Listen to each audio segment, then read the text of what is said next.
Hello, and thank you all for joining us today. I'm Peter Stiepleman, a member of the Be the Change Volunteer Advisory Council, and this is Changer Chats. Today, we are meeting with two changers who have dedicated their lives to creating better education opportunities every single day in the classroom. Both Brenda and Don Gamble are teachers at Haysville West Middle School in Haysville, Kansas, home of the Haysville West Gorillas. Brenda has served on multiple Be the Change volunteer global projects as a volunteer, and Don is the Be the Change volunteer supporter. So together, they have served with a panel of education professionals, including myself, on the new Teachers Toolbox Grant. Now, this grant provides up to 10 U.S. teachers each year with up to $500 in classroom funds for projects that might not otherwise have been able to be funded. Today, we're going to learn more about Brenda and Don as teachers and educators, as well as the Teachers Toolbox Grant program. So let's begin. Welcome, Brenda and Don. Did I get that right? The Gorillas, not the Hawks, right? You're crosstown rivals. That's right. So Brenda and Don, can we start with how you became teachers? Maybe share your story, where you live, why you chose to become teachers, and just what you love about teaching. And why don't we start with you, Brenda? Sure. I teach. I've always taught in Haysville. It was my first job. Was at the other middle school in our town, and then when they built a new middle school, I transferred over. Always taught middle school math and love it. I became a teacher probably mainly because math is a subject that it scares a lot of people, and a lot of people have this mental block up that they don't think they can do it, and a lot of kids are the same way. And so I enjoy helping people to find success in things that they didn't think that they could do originally, and just to open things up for them and help them to gain some confidence and skills that they didn't know that they could do before. Perfect. Thank you. And Don, tell us about you. Well, I am actually a local Haysville product. I moved here when I was about 4 years old. So I grew up in Haysville, graduated from high school here, and was lucky enough to come back and get a teaching job here. This is the only place I've taught. I've taught for 30 years.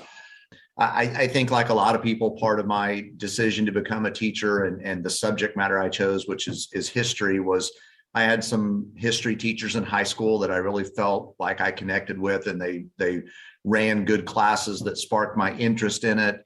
I was always one of those people who enjoyed an opportunity to help my classmates if they were struggling with something, or if the teacher would pick me to say, hey, go help this kid. That was something I always enjoyed. And I think that drew me to teaching. I was in athletics. I wanted to coach, the stereotypical history, coach, I guess. But, the longer I've taught, the more for me, it's become a little bit less about the subject matter, although I like teaching American history.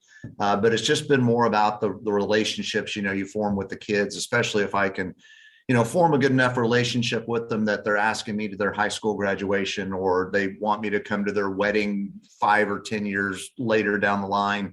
I think that's become really even more the part of teaching that I enjoy is seeing if I can form those kinds of relationships. Yeah, I think so many of us have gone into education with this idea of our content, and you realize that content is an important part, but it's that relationship with others and helping them see that they have real possibilities and potential in the future. So wonderful to meet you both. Brenda, would you tell us a little bit about your Be the Change volunteer story, maybe where you've traveled and what that's been like? Sure. Well, we met Dr. Cook back when my Malamute had a bad elbow, and Dr. Cook performed some surgery for us. And in emailing back and forth with him about my Malamute's medical care, I just noticed that his tagline at the bottom mentioned "Be the Change Volunteers," and I just wonder what that is. And so I clicked the link and just started looking at everything on their website, and was just really impressed and really inspired with what they did to help kids. And I remember I emailed them and told them that I thought that was really neat and I'd love to get involved, but it would have to be sometime in the future after I paid off my house. I remember that when I pay my house off, I'll sign up to go on a trip. But then the more I thought about it, and the more I got to know him and his wife, and I realized that if it was important, 5-10 years from now, it's important now. And so I realized if I got creative and found some odd jobs here and there, and I could earn the money to be able to go now. I didn't have to wait. And so Don was really supportive and giving me up for some extra time so I could, I did all sorts of odd jobs. I worked after school events for extra pay. I subbed on my plan time when I could. I poop or scooped a relative's yard every week, cleaned another relative's house. I just let people know that I was trying to raise money to go and help on one of these trips. And, there's odd jobs everywhere, and people are more than willing to. It's a win-win. They get their job completed and they get to know that their money's going towards a worthy cause. So I ended up going to Papua New Guinea. That was my first trip in 2014. You chose the most remote place. Like, well, you can do some odd jobs and then just kind of go to the most remote spot on the planet. I asked Jimmy, so which trip should I go on? If I'm going to go on a trip, I want to, let's go all in. Where should I go? And he said, Papua New Guinea, no doubt. So, all in capital letters, he responded. Papua New Guinea. Yeah, like 6 flights and, but it was a great experience. And I ended up going back again, not to Papua New Guinea, but to Peru less than a year later to help on a build in Peru. Then I also went to Uganda and Rwanda. So I've gone on 4 builds, but the first one was in 2014.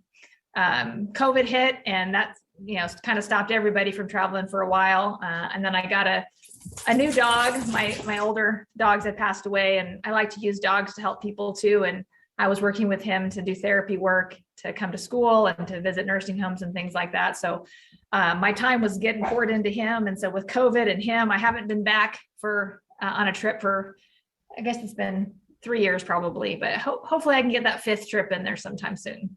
I believe it will happen.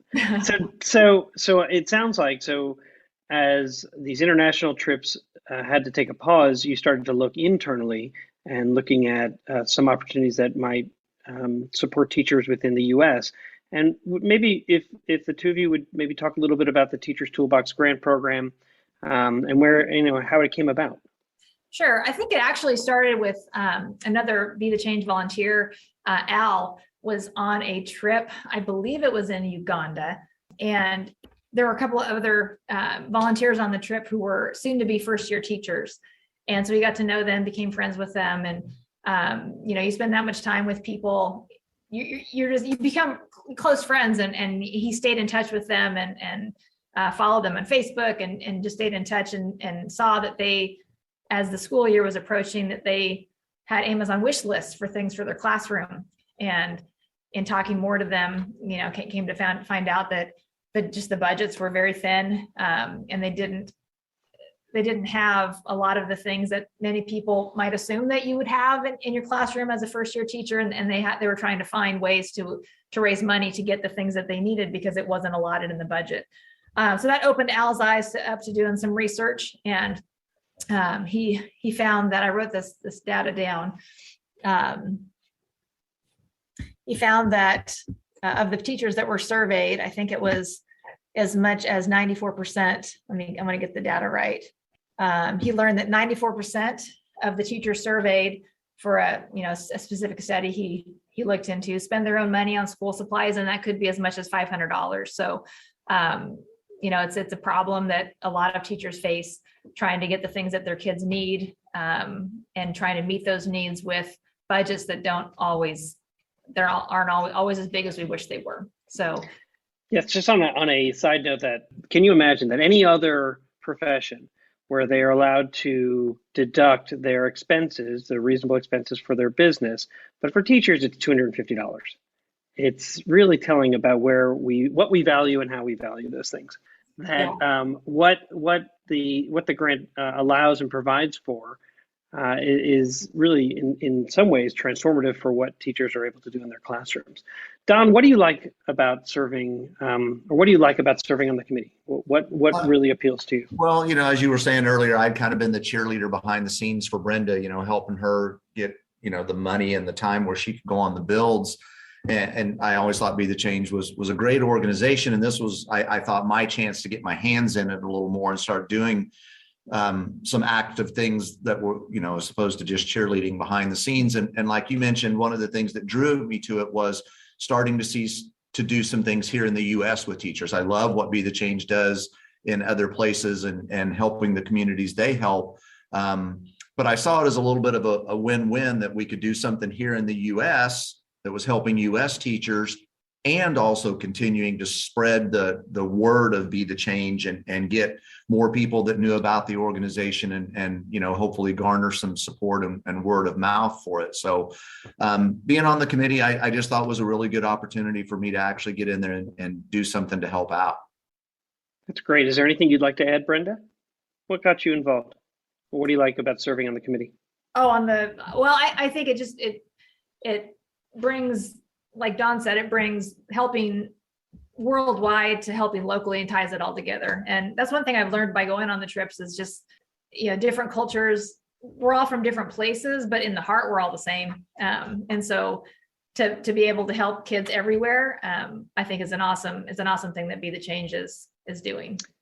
I got to go to Peru this past summer, and I think you are absolutely right, is that we all love our children, we all love our communities, and we're all looking for ways to make them better.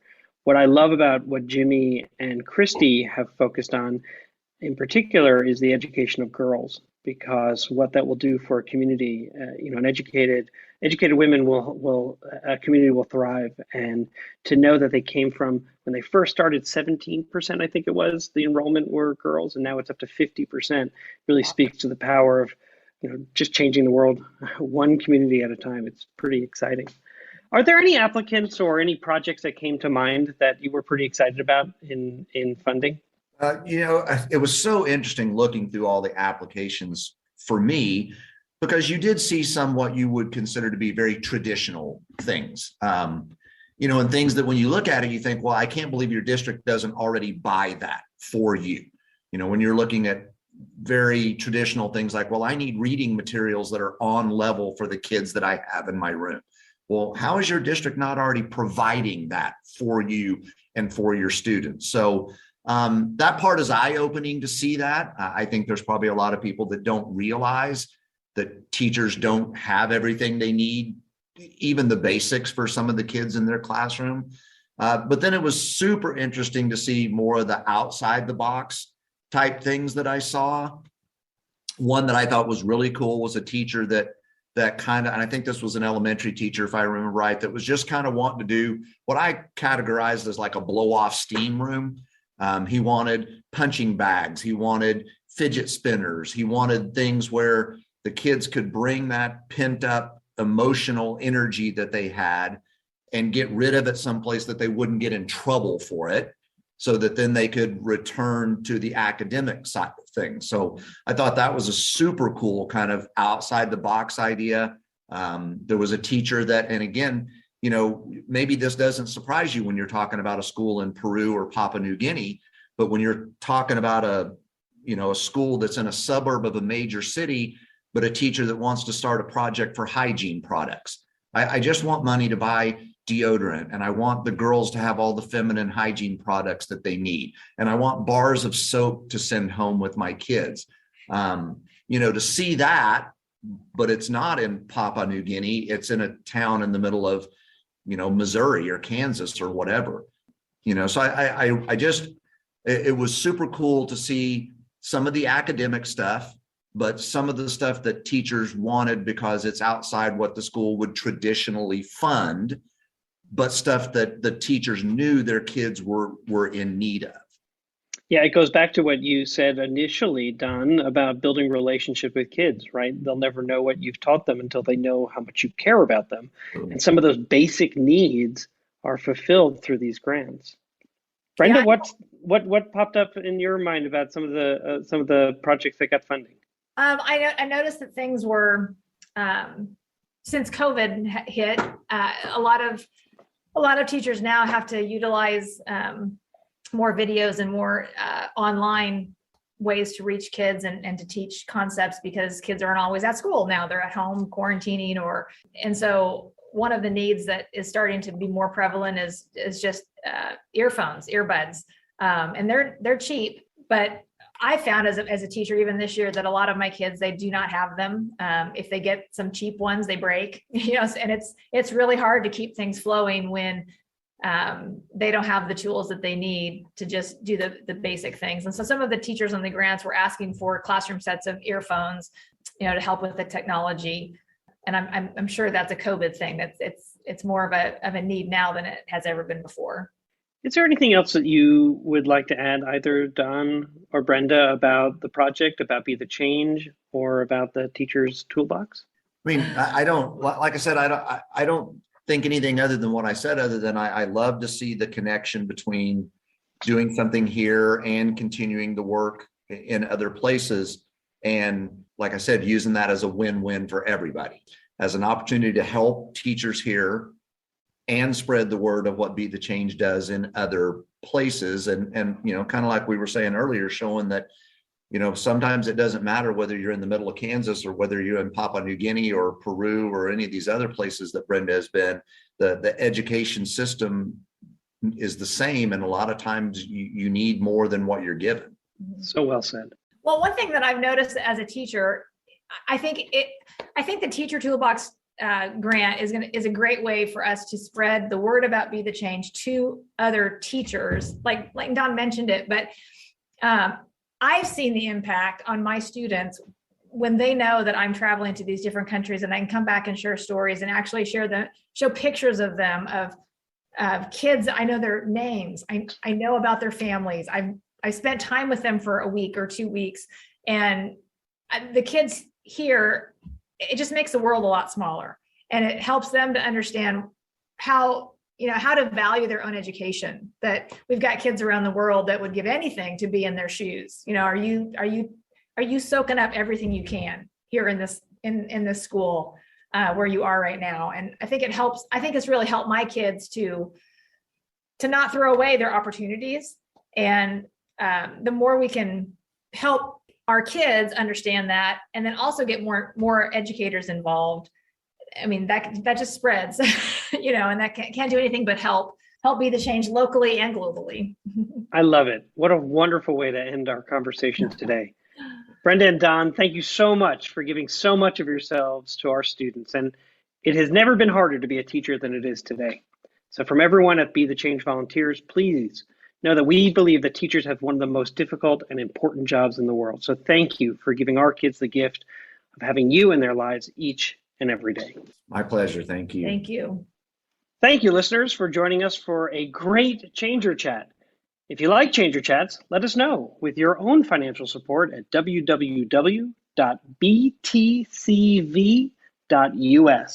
And if you have ideas for a great Changer Chat conversation, contact us today at info@btcv.us. Join us next time and be the change.